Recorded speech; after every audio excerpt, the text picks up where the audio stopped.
लोकतंत्र क्यों खतरे में है वो बता रहे थे। ऐसा है चित्रा जी, हाँ, बोलिए। ये लंपट संस्कृति के प्रतिनिधि हैं जो अपने आप को सुकरात बनाने का प्रयास कर रहे हैं।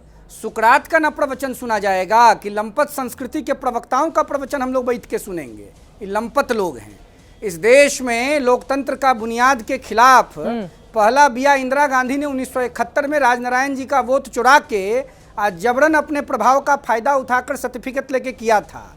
1974 आते आते इलाहाबाद हाईकोर्ट के माननीय न्यायमूर्ति जगमोहन सिन्हा जी ने निर्णय दिया और इंदिरा गांधी के चुनाव को इनवैलिड किया, राजनारायण जी के चुनाव को वैलिड किया।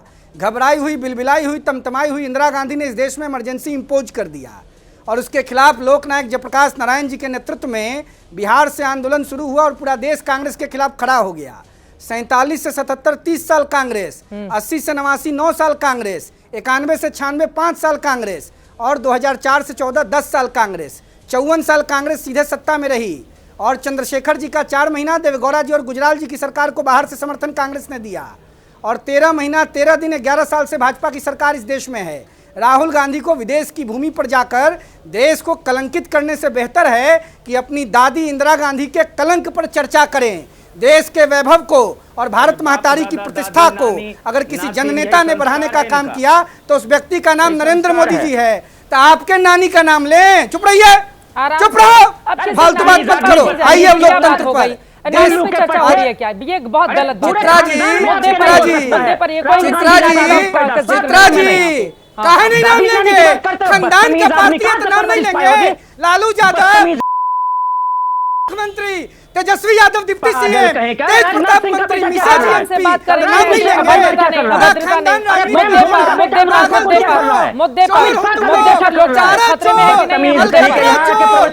मुद्दे पर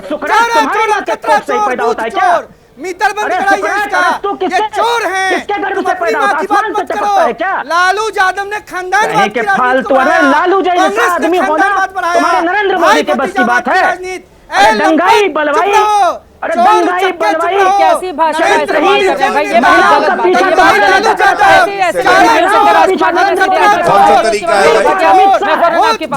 है। भाटी जी, लोकतंत्र पर चर्चा बहुत अच्छी बात है और होनी चाहिए, बिल्कुल होनी चाहिए। लोकतंत्र उससे और ज्यादा मजबूत होता है। लेकिन विदेशी धरती पर जब आप लोकतंत्र को लेकर सवाल खड़े करते हैं, क्या बाहरी ताकतों को मौका नहीं मिलेगा हिंदुस्तान के भीतर लोकतंत्र को लेकर मखौल बनाने का? ये सवाल नवल शर्मा जी ने भी उठाया था, मैं उस समय भी जवाब देना चाह रहा था।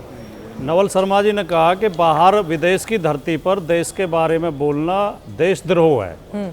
तो क्या जब मोदी जी ये बोल रहे थे कि भारत में पहले पैदा होने में शर्म आती थी, वो देशद्रोह था या नहीं था? इसे आप देशद्रोह मानते हैं या नहीं मानते हैं? मेरा तो अब भी मानना है, मैं तो अब भी कह रहा हूँ कि जो बात देश के अंदर कही जाएगी क्या उसे पूरी दुनिया नहीं सुनेगी?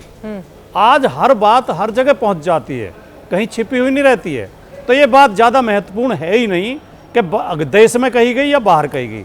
दूसरे चित्रा जी, आपके शो में जयंत जिज्ञासु के साथ थोड़ा सा अन्याय हुआ। वो इस बात की सफाई देना चाह रहे थे कि लालू जी ने ये कभी नहीं कहा कि भूरा बाल साफ करो। ये विरोधियों का प्रोपेगंडा था। ये उनके विरोधी जो मनुवादी लोग हैं उन्होंने जानबूझ के फैलाया, षड्यंत्र किया और इसी तरह दलित पिछड़े समाज से आने वाले नेताओं को बदनाम किया जाता है। नवल जी, मैं किसी के बीच में एक शब्द नहीं बोला। के मन से ये खेल इस देश में होता है। अरे सुनो यार रोहित सिंह जी, सुन लो भैया। अरे आप हमारी बात सुन लो पहले। अरे आप कोई विशेष व्यक्ति हैं कि जो आप बीच में बोलेंगे? बोले बोले। देखिए, इस देश में मैं बहुत पीड़ा के साथ कहना चाहता हूँ, पिछड़े समाज से, दलित समाज से आने वाले नेताओं के साथ ये षड्यंत्र किया जाता है, उन्हें मिसकोट किया जाता है, उनके नाम से गलत बयान दिए जाते हैं, माननीय नेताजी के नाम से भी। लालू जी पिछड़े हैं, नीतीश कुमार पिछड़े हैं, मुलायम सिंह यादव, अखिलेश यादव पिछड़े हैं। हाँ, अखिलेश जी के नाम से फर्जी बयान चलाए जाते हैं। कि अखिलेश जी ने ये कहा, मैंने 100 बार सुन लिया कि अखिलेश जी ने ये कहा था केवल मुसलमान की बेटियां हमारी बेटियां हैं। अखिलेश जी ने कभी नहीं कहा। हाँ, बिल्कुल। नेताजी के नाम से मिसकोट किया जाता है, मायावती के नाम से, बहन जी के नाम से कि उन्होंने कहा था कि गांधी के बारे में कुछ बोला था, उन्होंने कभी नहीं बोला था ऐसा। आजम खान के नाम से कहा जाता है कि उन्होंने कहा था मैं भारत मां डायन है। पिछड़े दलित और अल्पसंख्यक समाज के नेताओं को बदनाम करने के लिए इसमें सत्तारूढ़ पार्टी के लोग भी, आरएसएस के लोग और मीडिया का एक बहुत बड़ा हिस्सा ये षड्यंत्र करते हैं। ये हमारी पीड़ा है और आपके चैनल के माध्यम से हम पीड़ा अपनी कहना चाहते हैं। ये आपका अधिकार भी है, अपनी पीड़ा जाहिर भी करनी चाहिए, लेकिन पीड़ा दिखाने के लिए लोकतंत्र का सहारा लेकर विदेशी धरती पर जाकर हिंदुस्तान के लोकतंत्र पर सवाल खड़े करना यह भी नहीं होना चाहिए। राहुल गांधी की पार्टी जिससे 70 सालों तक इस देश पर राज किया, राहुल गांधी की पार्टी ने सबसे बुरा प्रदर्शन 2014 में किया जब 44 सीटों पर यह पार्टी सिमट जाती है। उस समय कांग्रेस पार्टी यूपीए की मनमोहन सिंह की सरकार थी और इनका कहना है कि 2014 के बाद लोकतंत्र खतरे में आ गया, तो 14 में आपको 44 सीटों पर क्यों सिमटना पड़ गया। आज नेता विपक्ष राहुल गांधी अगर हैं और वो भी दो जगहों से चुनाव जीतने के बाद में उन्होंने एक सीट छोड़ दी थी, तो इसी लोकतंत्र की वजह से ही हैं। और भारत के लोकतंत्र पर इस तरह का सवाल खड़े करना क्या ये कुठाराघात है और हिंदुस्तान को बदनाम करने की कोशिश है, जैसा कुछ लोगों का मानना है। ये बड़ा सवाल बना हुआ है, आगे भी इस पर चर्चा चलती रहेगी क्योंकि बात निकली है तो बहुत दूर तक जाने वाली है। अभी के लिए दीजिए इजाजत। देश और दुनिया की तमाम खबरों के लिए आप देखते रहिए एबीपी।